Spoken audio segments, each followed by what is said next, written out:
Boker Tov, Metzadikim, Boker Tov. On a dit Gemara terminé. On va parler d'un sujet, messieurs. On va parler d'un sujet, messieurs. Pele Yoetz. Très, très, très important. Très important. On va parler du Chilul Hashem. Profaner le nom de Dieu.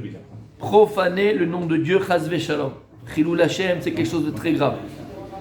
Alors il dit comme ça le Rav. Et vous savez que le Chilul Hashem, profaner le nom de Dieu, il prend plusieurs formes. Il n'y a pas une seule chose qu'on fait. Un comportement, tout simplement. Il y a Femer. Et des fois, je vais te dire même plus, parce qu'on va le voir au message, mais on donne l'introduction. Le Chilul Hashem, ça peut être même quelque chose.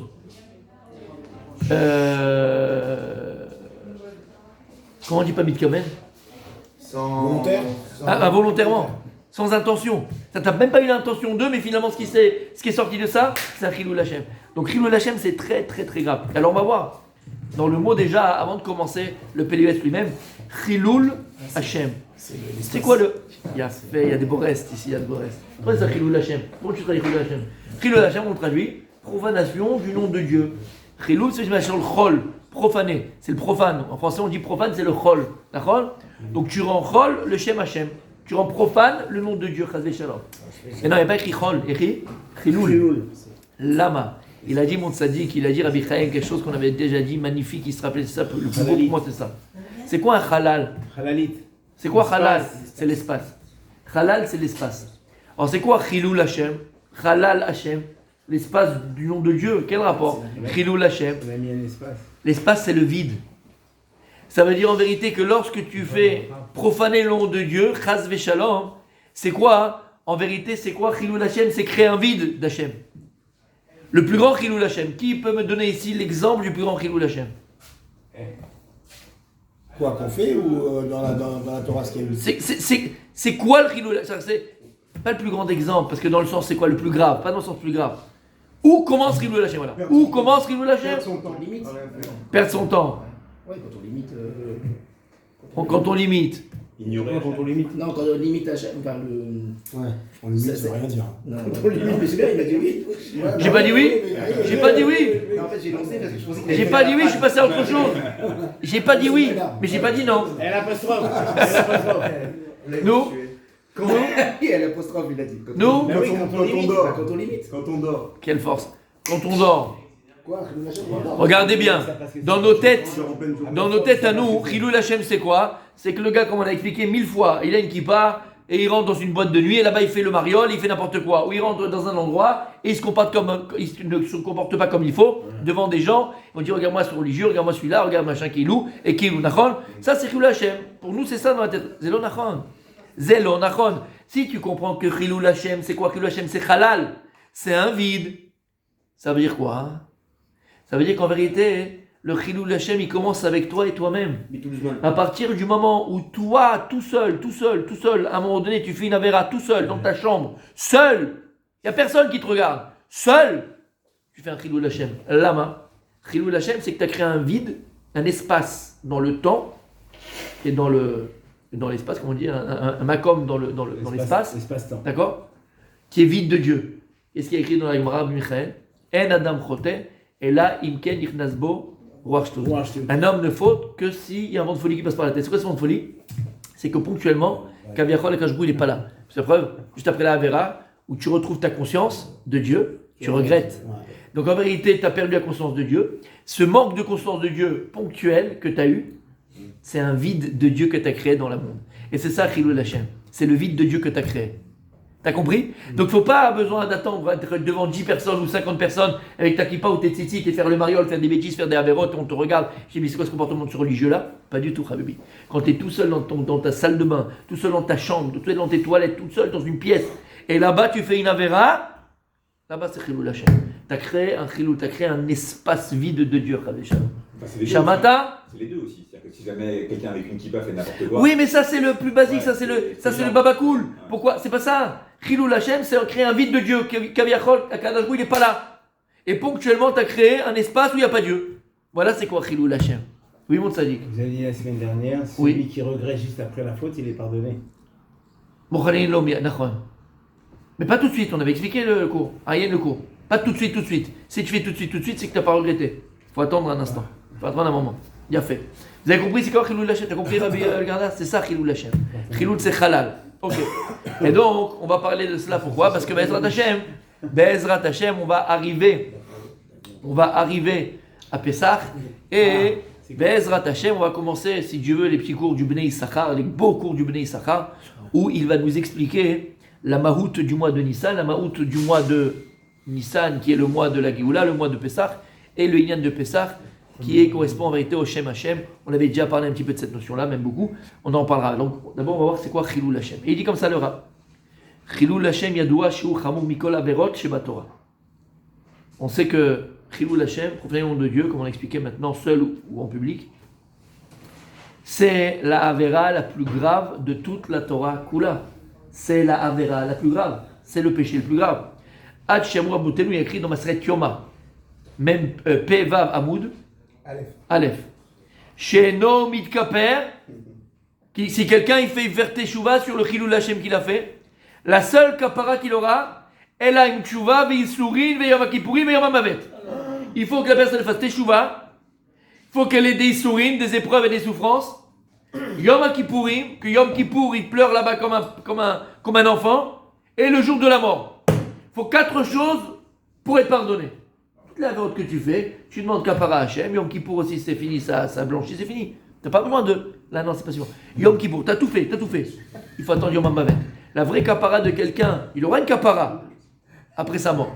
La véritable kapara d'une personne qui a fait Chadesham Chilul Hashem, c'est uniquement si après elle a fait d'abord la tchouva, si Chadesham elle va avoir des souffrances, si elle a demandé pardon à Yom Kippour, et après tout ça, ça suffit pas. Le jour de la mort. Regarde la gravité de Chilul Hashem. Et on comprend pourquoi. On comprend pourquoi c'est tellement grave. Là-bas, c'est tellement grave, Chilul Hashem. Pourquoi c'est tellement grave? Il y a 2 choses.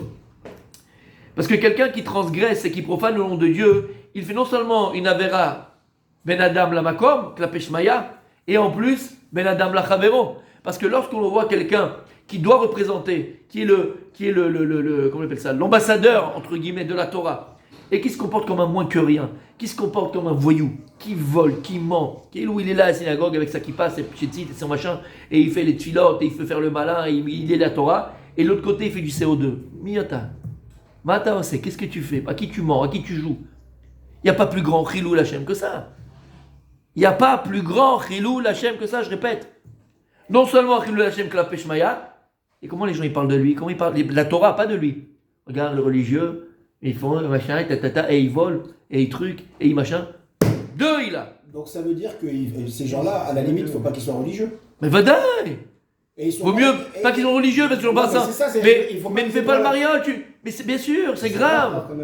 C'est grave. Mais non, c'est grave. Bien sûr que c'est grave. C'est grave ce que vous dites. C'est la pauvre. Bah oui, c'est grave ce que je dis. Non, ça veut dire que quelqu'un qui va dans le mauvais chemin, d'accord, il faut mieux qu'il soit pas du tout. Chaz les shalom. Je suis pas en train de dire ça. Bah si, parce qu'il est accusé de Chilul Hashem parce qu'il a toujours pas. Il n'est pas accusé. Il n'est pas accusé. Ces gens-là.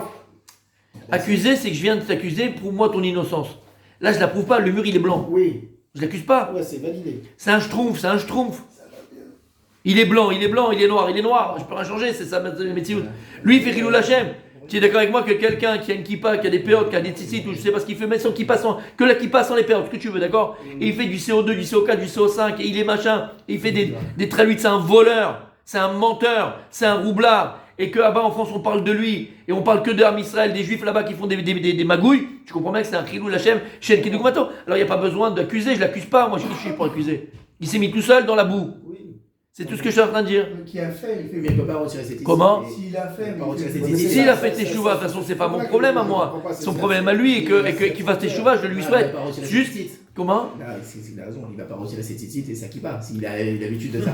C'est juste que ça devient effectivement, à nos yeux. Mais là, Gmara, dit si quelqu'un. Ça veut dire que celui qui a pas. Non, par rapport à Hachem, celui qui est pas religieux, qui vole, celui qui est pseudo-religieux et qui vole, c'est qui est puni? Regarde, je vais pas te faire, on va faire un menu. Non, je vais pas te faire. J'ai compris, j'ai très bien compris.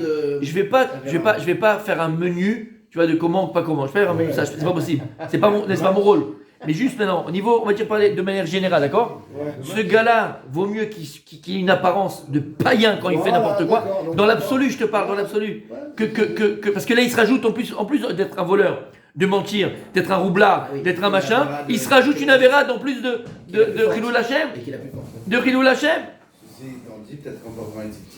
Il va peut-être faire une teshuva, c'est ça aussi, parce que peut-être que si on le fait Mais Michael, je ne veux pas rentrer dans pourquoi, comment. Oui, ok, je ne veux pas rentrer dans pourquoi, comment. Je suis simplement cette personne qui fait la Havera.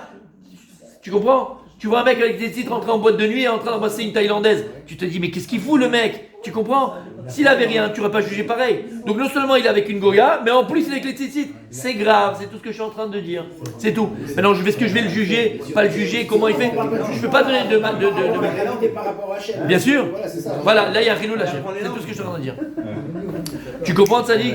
Et c'est très grave. Donc pourquoi c'est tellement grave, Chilul Hashem? Parce que la personne, elle faut envers Akadosh Baruch Hu, il profane le nom de Dieu. Et pourquoi il profane le nom de Dieu? Et là, on va terminer pour aujourd'hui parce que c'est tellement un sujet tellement palpitant, mais ça dit qu'il va finir. Pourquoi il profane le nom de Dieu, Rabbi Michael? Pourquoi? Vas-y. Pourquoi? Non, si vous ne dites pas la vérité, une semaine de pénalité. Une semaine de pénalité. Comment? Je peux expliquer. Jusqu'à présent, qu'est-ce qu'on a expliqué? Chilul Hashem, parce qu'on profane le nom de Dieu. D'accord, c'est faire honte à Kadosh Baruch Hu, toi, comment avec ta kippa, ton machin. Ok. En vérité, c'est beaucoup plus profond que ça. Comme on a expliqué, je viens de le dire. Chilul Hashem, tu n'as pas besoin de devant 10 personnes pour être Chilul Hashem. Chilul Hashem, tu fais une affaire à tout seul dans ta chambre, c'est Chilul Hashem. Tu as créé un espace sans Dieu. Maintenant, pourquoi je peux te poser une question? D'accord. Est-ce qu'un non-juif, il peut faire Chilul Hashem? Un non-juif? Ouais. Non, Rabbi Michael. Il est là aussi pour la présence d'Hachem. Il a les lois de Noah. Il a des lois à lui. Il a fait. Alors? Il a fait. Il a ses lois à lui. Mais Aval, il fait des avérotes. C'est pas bien. Dieu, il n'est pas content. Aval, la notion de Chilul Hashem, qui est profonde. C'est quelque chose de concret, Chilul Hashem. Est-ce que un non-juif est dans cette notion de Chilul Hashem? Non. Lama. Parce qu'Hachem ne les a pas choisis, il les a choisis à nous, à Israël. Ces enfants, quand même, les nations sont les enfants de Dieu. D'accord, on est le premier-né, mais c'est les enfants de Dieu quand même. Ils ont été créés pour louer Hachem. Ils ont été créés pour servir Dieu, d'accord. Aval, est-ce qu'il y a un Inyan de Chilul Hashem? Est-ce qu'il y a un Inyan de profaner le nom de Dieu? Ils n'ont pas reçu la Torah. Mais non, ils n'ont pas le nom de Dieu. Ils n'ont pas reçu la Torah. Ils n'ont pas un code de la route, un code comme. Ils ont les 7 mitzvot de Béné Noir. Oui, mais celui qui va manger n'importe quoi, ou bien celui qui va. C'est pas grave. Mais si maintenant il va avec une femme mariée, eux aussi ils ont l'adultère. D'accord, mais c'est pas Chilul Hashem. Mais si je pose la comme question, est-ce que c'est Chilul Hashem? Ah oui, là aussi, ça fait partie des 7 lois. Ils ne peuvent pas se sanctifier. Alors je répète, non. Vadaï, c'est très grave pour un non-juif s'il est ouvert les 7 mitzvot de Béné Noir, les 7 mitzvot de Noadik, on dit? Noachik, d'accord? L'adultère, le vol, toutes ces choses-là, par exemple. Vadaï que c'est grave, c'est une avéra. Ninvé, on le fait à Kippour, d'accord? En cas où il demande à Yona, le prophète Yona, d'aller dire à la ville de Ninvé de faire teshuva. Donc Vadaï qu'il y a un mauvais comportement et que Dieu n'est pas content et qu'aussi ils doivent louer Dieu comme tu as dit, servent à Kadosh Baruch Hu. C'est Vadaï, même les nations. Mais est-ce que cette notion de Chilul Hashem existe chez les non-juifs? Non. Et pour une seule et simple raison. On a expliqué, mes amis, Chilul Hashem. C'est quoi Chilul Hashem? C'est quoi le Shem de Dieu? C'est quoi le nom de Dieu, Igal? Yud, Ke, Vav, Ke. Yud. Il est alors, en fait, comme il est. Mais ils n'ont pas ça limite. Non, mais on limite. C'était ça, avec les comprendre. On limite le nom de. C'est la Kavanah. Moi, j'étais le seul à avoir compris. Moi, j'avais compris. Bien sûr. Meilleur élève. Moi, j'avais compris. Moi. Non, mais sérieux, t'avais dit que tu voulais dire ça. J'ai compris que tu voulais dire ça. Mais c'est vrai. Chilul Hashem. Et c'est quoi le Shem Hashem qu'on va voir? Non, mais je te promets que c'est le nom de Dieu. Moi, j'avais compris ça en tout cas. Ouais. C'est vrai. Pas limite. D'accord, Chilul Hashem. Et le Shem Hashem, c'est le Shem Mefourash. Qu'on verra, Bezrat Hashem, c'est le nom de Dieu de la Géoula de Pesach Bezrat Hashem. Aval Chilul Hashem Yud-Ke Vav-Ke. On a dit c'est quoi Yud-Ke Vav-Ke? Qui a appelé Yud-Ke Vav-Ke? Qui a appelé Yud-Ke Vav-Ke? Le nom de Dieu Yud-Ke Vav-Ke. Voilà. Kshe'ata mechalet Hashem, ata mechalet Hashem shelcha. Ton nom à toi. Parce que tu es appelé au nom de Dieu. Yehudi, Yud, He, Vav, He. Quand tu enlèves le Yud intérieur du He, il y a un Dalet et un Yud, tu as fait quoi? Yehudi. Et c'est ça le Shem Hashem. Chez Yehudi, quand un juif ne se comporte pas comme Akadosh Baruch Hu il attend de lui, il ment, il vole, il piétine, il fait des avérotes, il est Mechalet Hashem, Mamash, Bemo Yadaim, avec de ses mains, pas toi, frère Jean, mais de ses mains, ce juif-là, il profane le nom de Dieu sur lequel il est appelé, Ata Yehudi. Comme je ramenais toujours cette histoire du rabbi de Lubavitch, toujours il disait, quand tu dis un juif, il est Chiloni, Yehudi Chol, Yehudi Chad. Ça, c'est Chilou Hashem de dire une chose pareille. Un Yehudi peut être Rol. Yehudi, c'est Yehud Kevavke. Il peut être Rol, Rabbi le Gardas. Mon Gardas, il peut être Rol, un Yehudi. Non. Non. Comment? J'ai pas entendu. Parce qu'il porte le nom de Dieu. Tu es appelé au nom d'Hachem. Et c'est ça quand tu le portes mal. Et c'est ici, en fait, ce qu'il dit aussi, le Balatania. Il dit le Tania, lorsqu'une personne, elle faute, lorsqu'un juif, il faute, il dit, il donne un machal. Mais ce machal, tu le comprends pas. Maintenant, tu le comprends. Il dit quand un juif il faute, n'importe quelle faute qu'il fait, Chaz Veshalom, il dit comme ça, c'est les mots du Tanya, je répète, mamash, les mots texto, il dit c'est comme si tu prenais la tête du roi et tu le mettais dans un excrément. Comme si tu prends la tête du roi et tu le mets dans l'excrément. Je dis mais attends, il va très loin. Mais non, puisque quand tu fautes, Rabbi, qui c'est qui faute avec toi? Dieu, puisque t'es Dieu, t'as Dieu en toi. Yud Kevavke Yehudi. Donc quand tu fais n'importe quoi, tu te comportes pas comme il faut, qu'est-ce que tu fais? Tu prends l'énergie divine qui est en toi, tu prends le Shem Hashem qui est en toi, Chaz Veshalom, et tu la mets dans la saleté, puisque la Avera c'est la saleté. Regarde qui tu es. Donc maintenant regarde dans l'autre sens, dans le beau, dans le grand. Tarchov, réfléchis une seconde à ta grandeur. Réfléchis une seconde à qui tu es. Réfléchis une seconde au potentiel que Dieu t'a donné. Dieu, il t'a appelé en son nom. Et bien que le nom de Dieu il est infini. Kol Yehudi ve Yehudi, chaque juif et chaque juive.